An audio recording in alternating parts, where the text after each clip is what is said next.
ku qaadaa dhigi doonaa gabi ahaantii. haddaba barnaamijka caawa waxaynu ku bilaabaynaa warar maalmahan dhan lasala dhex marayay laakiin iiraan aanay marnaba ka hadlin ayaa caawa warbaahinta iiraan si rasmiya uga hadleen. laba saldhig oo waaweyn oo maraykanka ku kala lahaa qatar iyo imaaraadka ayaa la sheegay in gebi ahaanba halkaa ay maraykanku isaga carareen, way ka qaxeen kadib markii ay u adkaysan waayeen weerarka isdaba joogga ah ee iiraan oo aan lala gafayn meeshii loogu talagalay. guryahay seexdaan ha lagu dhufto gantaalku wuu ku dhacaa, meesha diyaaradaha ku xaraystaan ha lagu dhufto wuu yaallaa. way yaabeen. waa tii laysku haysto lalahaa satellaydyada ruushka iyo kuwa shiinaha, weliba kuwa shiinaha ayaa xogtan bixiyay. iiraan awoodda satellite ay wax walba meeshii loogu talagalay ugu dhufato ma haysato. marka sheekadaasaa marka soo korortay. haddaba markaan idintusoo wararkii ugu waaweynaa arrintaa laga qoray, wargeyska la yidhaahdo ra'yul yowm ayaa qoray goor dhoweyd wakaaladda wararka ee faris ee iiraan inay sheegtay ciidamada maraykanka inay faaruujiyeen oo ay isaga carareen saldhigyada kale ah al-dufra oo imaaraadka ku yaala iyo al-cadeyd oo ku yaala qatar si kaamil ah, weliba hal xaba xataa laguma reebin oo si fiican bay uga qaxaynaa leey. haddaba wakaaladda wararka ee faris ee dalka iiraan ayaa sheegtay sawiro caddaynaya arrinkaas inay ka heleen dhanka satellaydyada maraykanka. waxaa la sheegay inay labadaas saldhig imaaraadka iyo qatar ay isaga carareen oo ay faaruujiyeen. haddaba satellite-ka sawiradan ugu dambeeyey wuxuu soo qaaday 24 bishan luulyo oo shalay ahayd, waxaana la sheegay inay muujinayo saldhigga la yidhaahdo al-dufra ee imaaraadka ku yaala, kaasoo markaa dhanka koonfureed ka xiga magaalada abudabay, in halkaasi maraykanka ay isaga carareen. halkaasi waxay xarun u ahayd talis la yidhaahdo 380 oo ciidamada cirka maraykanka ah, kuwaasoo ay sheegtay wakaaladda wararka inay howlgalladoodu ay qaabilsanaayeen dhinaca sirdoonka, shidaalka hawada oo lagu siiyo diyaaradaha, waxayna shaqadaadu ay ka shaqaynayeen arrimaha khaliijka iyo anadol iyo dhanka galbeed ee qaaradda aasiya ayay qaabilsanaayeen. haddaba dhanka kale ee saldhigga la yidhaahdo isagana al-cadeyd ee markaa qatar ku yaalay, waxaa la sheegay in uu xarun u ahaa koox ciidamada maraykanka oo iyaguna la yidhaahdo 379 oo ciidamada cirka ah. labadan saldhig iiraan waxay sheegtay inay qayb muhiima ka qaateen dagaalkii 28 febraayo ee sanadkan sida wadajirka ah maraykanka iyo israa'iil ay ugu soo qaadayeen iiraan. haddaba waxaa la xaqiijiyey in iiraan ay markaasi ka cayrisay imaaraadka iyo qatar ameerikaanka. waaye waa markii ugu horreysay ameerikaan uu qaxo waayo. iiraan maxay tiri intuusan dagaal ka bilaaban, wallay ka tahay meeshan waa ka qaxi doontaa ay tiri. sheekadii marka hadda waa la kala cararay, weliba waxaa wararka ku jira urdunna waa ka cararay, saldhigyadiisii waa raranayaa, waa cararay. intuu u socdaa marka sheekadaas marka iiraana marka caawa wakaaladeeda wararka ee faris ayaa waxay leedahay warkaa waa laysku hubaa, waa cararay ninkii, laakiin waa ka daba tegaynaa leyn meeshuu galaba waa ka dabagelaynaa. odagii marka qolo wuxuu isku taataabtay niman farisiyiin la yidhaahdo, markaasaa meel walba looga dabagelayaa. waaya qodobka kale ee barnaamijka caawa aynu kusoo qaadanayna wuxuu yahay huduu, deganaanshiyo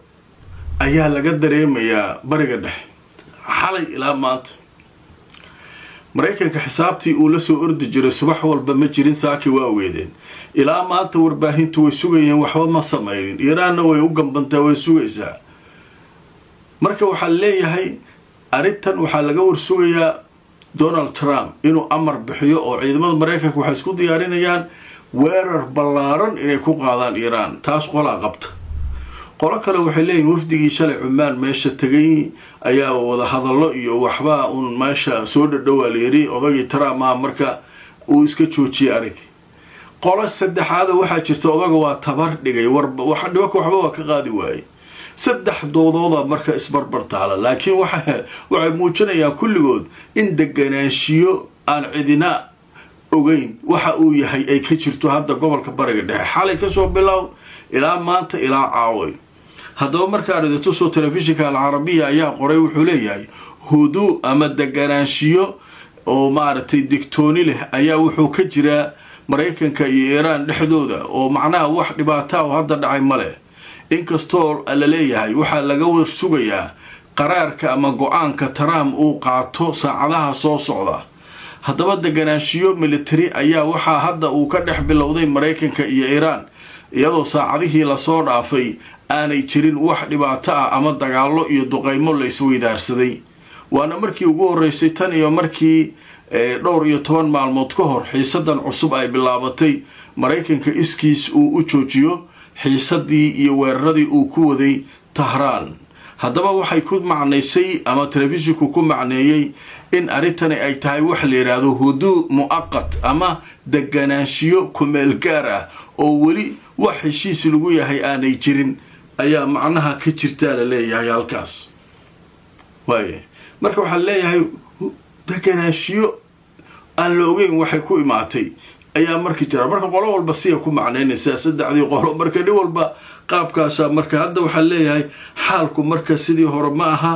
waa degan yahay la leeyahay xaalku saas waayahay dhanka kale Israa'iil waxa leeyahay iyadoo xalaydii hore ayayba diyaar ahaydo in weerar weyn lagu qaadayo Iiraan oo maaragtay ay soo diyaar garowday laakiin waxba ma dhicin kii yaraa xataa ma dhicin alle marka Israa'iil ayaduna waa yaabantahay maxaa baasha aamusiye leedahay haddaba marka arintu soo wararkii ugu dambeeyay hay-adda wararka u faafisa Israa'iil ayaa sheegtay Israa'iil inay xalayba weerar Maraykan oo qawi ama awood badan ay sugaysay laakiin waxa leeyahay weerarkaasu ma dhicin oo weerar ballaaran in lagu qaadayo Iiraan ayay qorsheynaysay Israa'iil oo marka weerarkaas ayay waxay iyaduna heegan uga jirtay gantaalaha Iiraan in ay marka iyadu soo aadi kareen marka iyaduna waxba ma dhicin Israa'iil laftirkeeda ayaa yaabanba weerar weyn in la qaadayo xalay ku diyaar garowda la leeyahay waxba ma dhicin Trump waxba ma la weerarayo iska dhahay ninkan haye kii yaraa xataa weeraradii kale xataa ma dhicin marka xaalka dadkii oo dhan way yaabeen marka baasha koraa loo sidaa xagee ka buskicin doontaa